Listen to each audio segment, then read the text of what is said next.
तो मैं क्या कहना चाह रहा हूँ, अब इनको इतनी ज़्यादा चुल मची है पूंजीपतियों को कि इनको अपनी रियासतें बचानी है। सरदार वल्लभ भाई पटेल जी ने देश को एक बनाया था, 550 के करीब रियासतें थी। आज वही रियासतें बनने जा रही हैं, दोबारा टूटने वाला देश। बता दूं कैसे आपको, जो देश की जो मीडिया है, so call media, mainstream media है, मीडिया नहीं है, तो उसमें क्या है कि सांप्रदायिकता परोसी जा रही है, आक्रामकता। जो सेंसिटिव माइंड है, छोटे छोटे बच्चों को बताया जाता है ये धर्म क्या, जाति क्या। डिबेट किस तरह के होते हैं, एक छोटा सा पानी पीने जाता, छोटा सा बच्चा, पानी का भी कोई धर्म होता है, 10 ना के सुना होगा ना। कहाँ लेके जा रहे हैं देश को, कौन जिम्मेवार है इसके लिए? कोई भी काम हो जाए, एक माइक भी टूट गया तो बोलेंगे हिंदू ने तोड़ा, मुसलमान ने तोड़ा। रविदास जी ने कहा था कि जाति जाति में जाति है जो केतन के पात। रविदास मानस सब एक न जब तक जाति न जात। ये जात जब तक है ना, ये इंसान एक नहीं हो सकता। तो खत्म क्यों कर रहे हैं? किताब से क्या होता है? सवाल पैदा होता है, जागरूकता आती है, क्रिटिकल थिंकिंग डेवलप होती है। आर्टिकल 51A फंडामेंटल ड्यूटी, उसमें क्या लिखा है कि it shall be the duty of every citizen of India to develop the scientific temper, humanism, spirit of inquiry and reform. ये साइंटिफिक टेम्पर कहाँ डेवलप होती है बता दो मुझे? कॉलेज यूनिवर्सिटियों में। कॉलेज यूनिवर्सिटी क्या हालात आप देख लो। GNU में जो पढ़ने वाले हैं गरीब घर के बच्चे होते हैं, उनको बोला टुकड़े टुकड़े गैंग हैं, तो है तो जेल में डाल लो ना, कौन मना कर रहा है? जेल में क्यों नहीं डाल रहे? ये इस बात को यहाँ पे उठा के रखना है ना, तो नीचे जाना ना ऊपर जाना, खत्म हो जाएगी ना बात। समाधान है सड़क है, ये सड़क है समाधान। ये 6 महीने से बैठे ना, कांटा बने हुए आँख में। विदेशों में आज गई है ना, वो अलग बात है कि कम हो रही है, लेकिन हो तो रही है, शर्म तो आ रही है, उठ तो रही है बात। वहाँ पे 15,000 सुसाइड करते किसान। कभी एक बुद्धिजीवी ने, पत्रकार ने, किसी ने आवाज़ उठाई? यहाँ पे 500 मरे हैं तो आवाज़ उठी है, विदेशों में भी गई है। तो सड़क पे आना पड़ेगा, पूरे देश को आना पड़ेगा। किसान नहीं मर रहा, पूरा देश मर रहा है। ये हमारी होगी अगर आप जो देख रहे हो ना, 70% आबादी युवाओं की है, आपकी और मेरी है। हमें रोजगार चाहिए, हमें मंदिर मस्जिद मूर्तियाँ फकीरी, ये गंगा आरतियाँ, ये जात पात ये नहीं चाहिए भाई साहब, रोजगार चाहिए। मिट जाओगे जब 35 साल की उम्र हो जाएगी ना, जब 5-4 बच्चे होंगे, फैमिली होगी, जब ध्यान में आएगी, दिमाग में बात आएगी कि क्या से क्या होगा।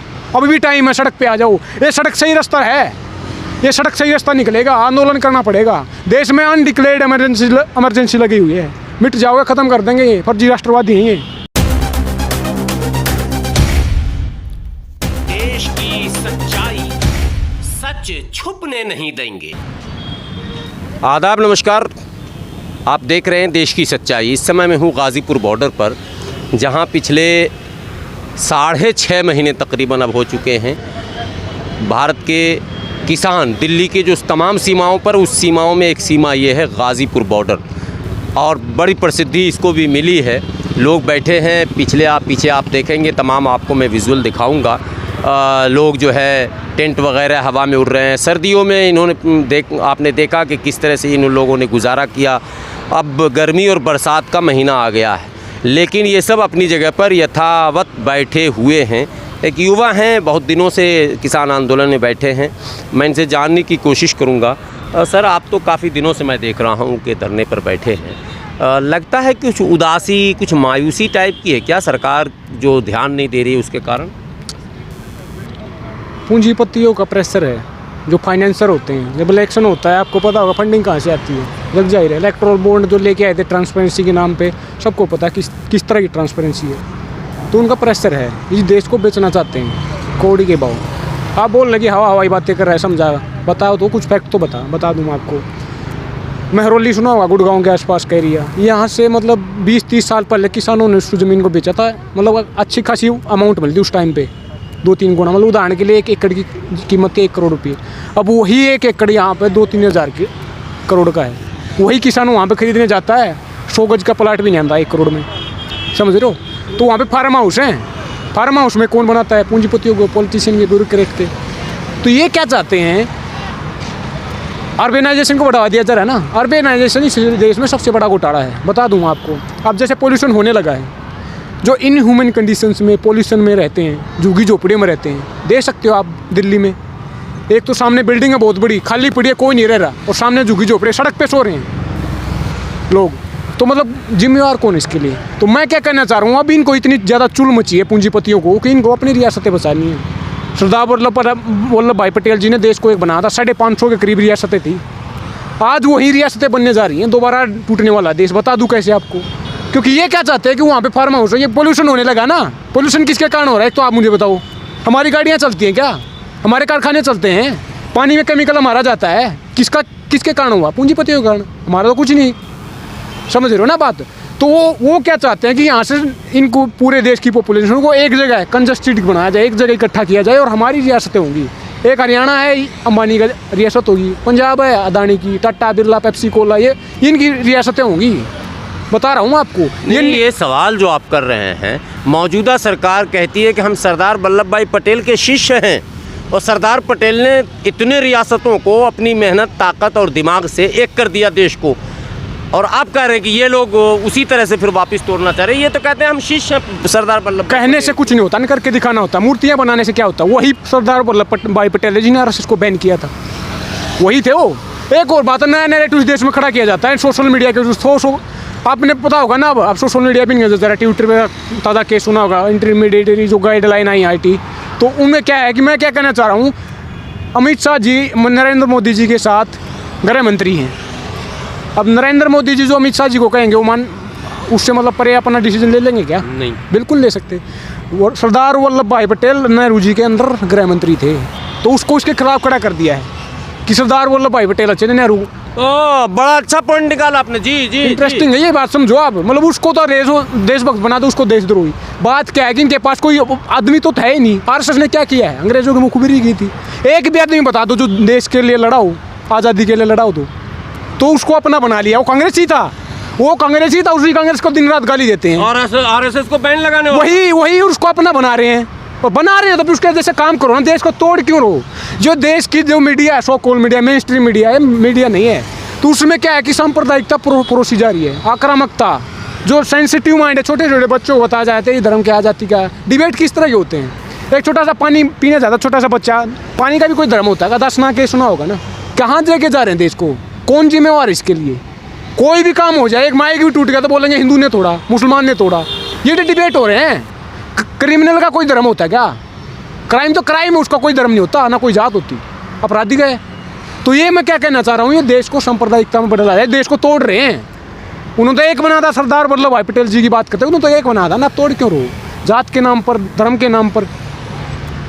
रविदास जी ने कहा था कि जाति जाति में जाति है, जो केतन के पात। रविदास मानस सब एक न, जब तक जाति न जात। ये जात जब तक है ना, ये इंसान एक नहीं हो सकता। पेरियार जी ने कहा था कि ये जो धर्म और जात नाम की चीज़ है, ये जो समाज के जो मतलब साथी आदमी है, उन्होंने अपने फायदे के लिए, यूज करने के लिए, गरीब जनता को बहकाने के लिए बनाया गया है।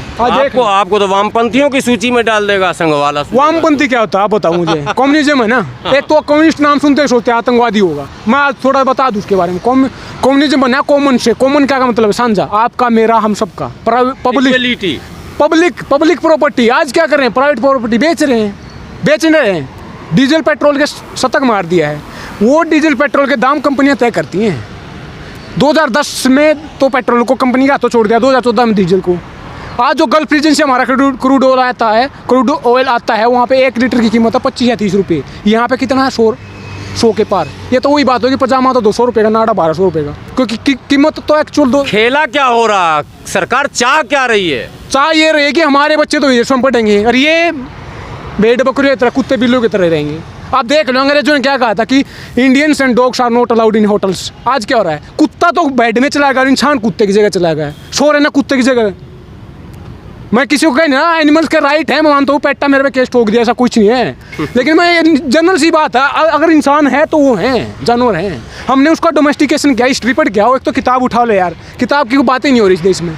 भगत सिंह क्या थे? उन्होंने कहा था इनकलाब ने तो पिस्तौल से आता नहीं ना बम से आता, इनकलाब आता विचारों से, नॉलेज से, किताब से इनकलाब आते हैं। जब उनको फांसी हो रही थी, 5 मिनट पहले आके बोला जेलर कि चलो आपको फांसी हो रहा है, बोले कि 2 मिनट रुक जाओ, एक लाइन बची है।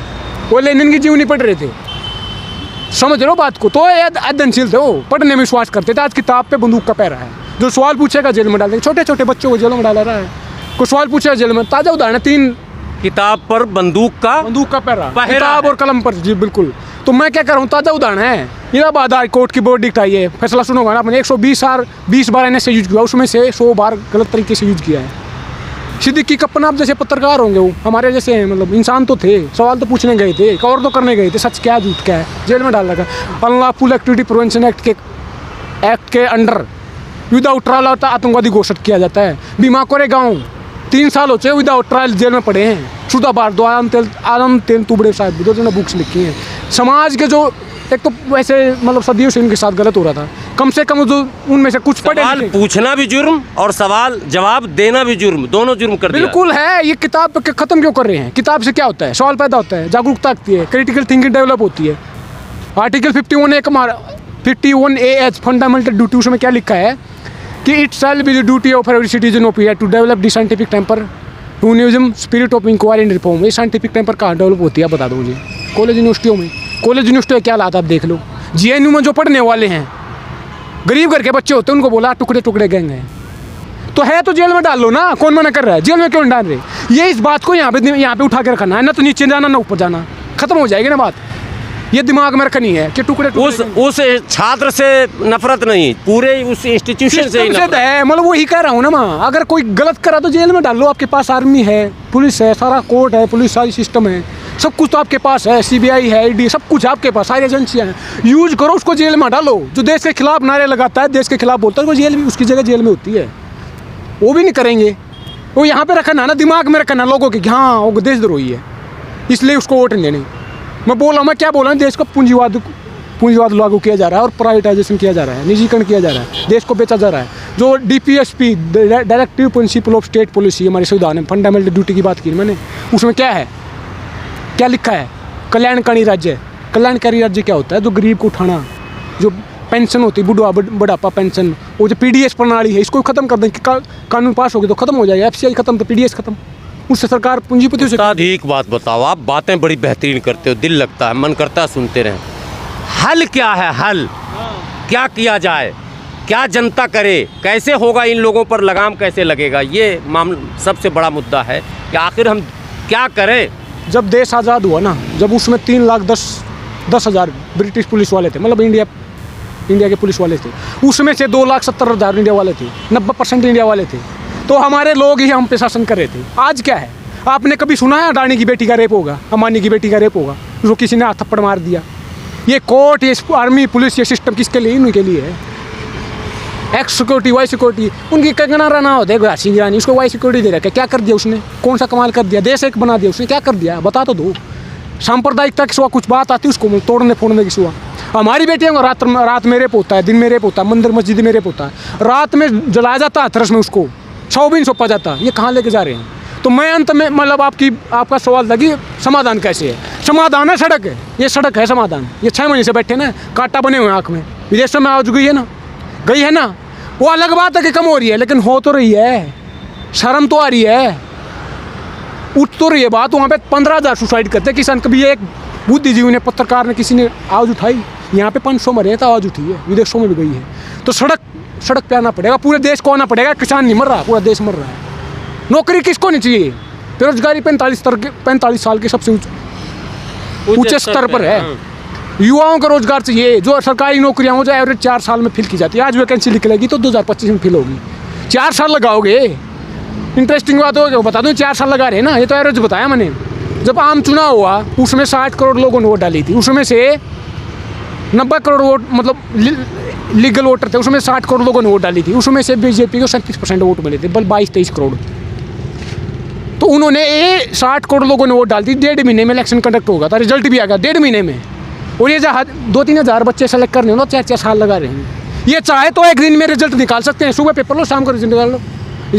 डिजिटल इंडिया की बात करता है, यूज करो ना, कौन रोक रखा है? ये नहीं चाहते इनको रोटी मिले, इनको रोजगार मिले, इनके घर में खुशहाली आए, शांति आए, ये प्यार प्रोस्पेरिटी शांति से अपनी ज़िंदगी जाइए। इनके बच्चे, मैं बोला ना विदेशों में पढ़ रहे हैं, हमारे बच्चे देख रहे हैं सरकारी स्कूलों के क्या हालात हैं।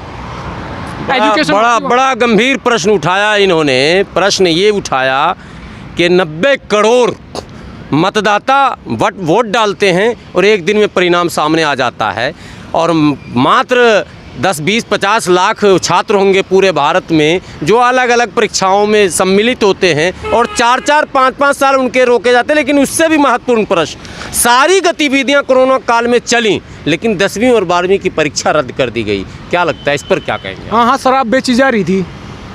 शराब ज़रूरी है। जब लॉकडाउन लागू हुआ, क्या बोला उन्होंने? रामायण देखो, महाभारत देखो, क्योंकि 1 साल के लिए लग रहा है। 1 साल में अगर कोई पढ़ लग UPSC की तैयारी कर लेगा, 1 साल किसी ने किताब उठा दी तो फिर साइंटिफिक टेम्पर डेवलप हो जाएगी, दिमाग चलना शुरू हो जाएगा, सवाल पूछेगा। फिर वो नहीं चाहते सवाल पूछे, किताब पढ़े, इनको मिथ है ना, जो माइथोलॉजी है उसमें उलझा के रखो झूठी सच्ची बातों में। अगर वो राम जी हैं तो आ जाए ना, ये लोग क्यों मर रहे हैं, किसान क्यों मर रहे हैं, कहाँ गया? ये लॉजिकल बात है, मतलब समझ में नहीं आएगी लोगों को। लेकिन मैं अंत में यही कहना चाहूँगा भाई, इकट्ठे हो जाओ देश को। मैं तो शाम तो बोल सकता हूँ क्योंकि किताब उठा रखी है, अनफॉर्चुनेटली पढ़ा लिखा हूँ। अनफॉर्चुनेटली इस देश में किताब के साथ क्या हो रहा आपको पता होगा। दिशा राव 21 साल की थी, जेल में डाल दिया। पहले तो बोलेंगे बेटी बचाओ बेटी पढ़ाओ, फिर सवाल पूछे जेल में डाल देंगे। मनदीप पूनिया, नुदीप कौर, ताज़ा उदाहरण बता। जीत किसकी होगी उस्ताद बताओ, आप जवान आदमी हो, इस लड़ाई में आप जीत किसकी होगी? जीत हमारी होगी। अगर आप जो देख रहे हो ना 70% आबादी युवाओं की है, आपकी और मेरी है। हमें रोजगार चाहिए, हमें मंदिर मस्जिद मूर्तियाँ फकीरी, ये गंगा आरतियाँ, ये जात पात ये नहीं चाहिए भाई साहब, रोजगार चाहिए। मिट जाओगे जब 35 साल की उम्र हो जाएगी ना, जब 5-4 बच्चे होंगे, फैमिली होगी, जब ध्यान में आएगी, दिमाग में बात आएगी कि क्या से क्या होगा।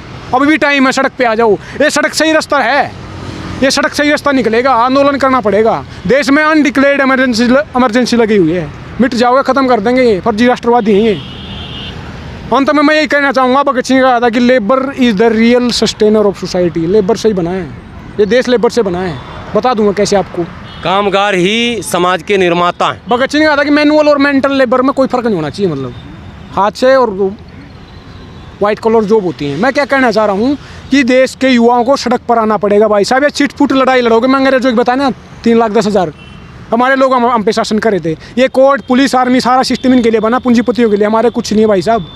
आपके डेली रेप होते हैं, आपकी बहन बेटियों के हत्याएं होती हैं, मर्डर होते हैं। क्या हासिल हुआ? 20-20 साल में फैसले आते हैं। कोर्टों को खरीद लिया इन्होंने, 20 साल में फैसले आएंगे। मैंने बोला ना, कभी सुना है उनका?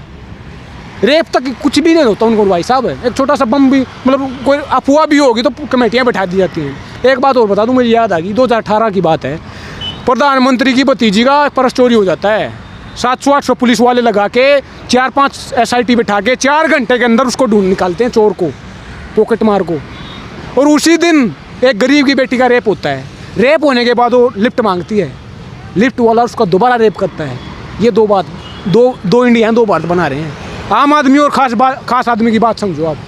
तो आप प्रश्न ये बिल्कुल साफ हो गया है कि सब कुछ हो सकता है संभव यदि नीयत हो और नीति हो। देश में संभावनाएं तो असीम हैं, पर नीयत और नीति में खोट है। एक की पर्स चोरी होती है और घंटों में उसे घेर लिया जाता है, और एक की इज्जत लूट ली जाती है, बरसों में न्याय नहीं मिलता है। इसी की तो लड़ाई है और देश के युवा इसी लड़ाई की ओर बढ़ रहे हैं। और ये लड़ाई सड़क से चलकर सदन तक जाएगी, तभी जाकर वो तमाम जो सिस्टम है, जो करप्ट सिस्टम में लोग जी रहे हैं, उसको बदलने की कार्रवाई शुरू होगी। मैं फिर दोबारा इसी गाज़ीपुर बॉर्डर पर आऊँगा और किसानों से आपकी बात कराऊँगा और बताऊँगा, उनकी भावनाओं से आपको अवगत कराऊँगा। आपसे विनती है कि आप वीडियो को ज़्यादा से ज़्यादा शेयर करें। अगर अब तक आपने देश की सच्चाई को सब्सक्राइब नहीं किया है तो प्लीज़ सब्सक्राइब ज़रूर करें। और हाँ, कमेंट बॉक्स में अपनी राय ज़रूर दें, चूँकि ये महत्वपूर्ण जो विषय हैं जिन पर चर्चाएँ होती हैं, आपकी क्या राय है इस पर? हम आपके राय की प्रतीक्षा करेंगे। शुक्रिया।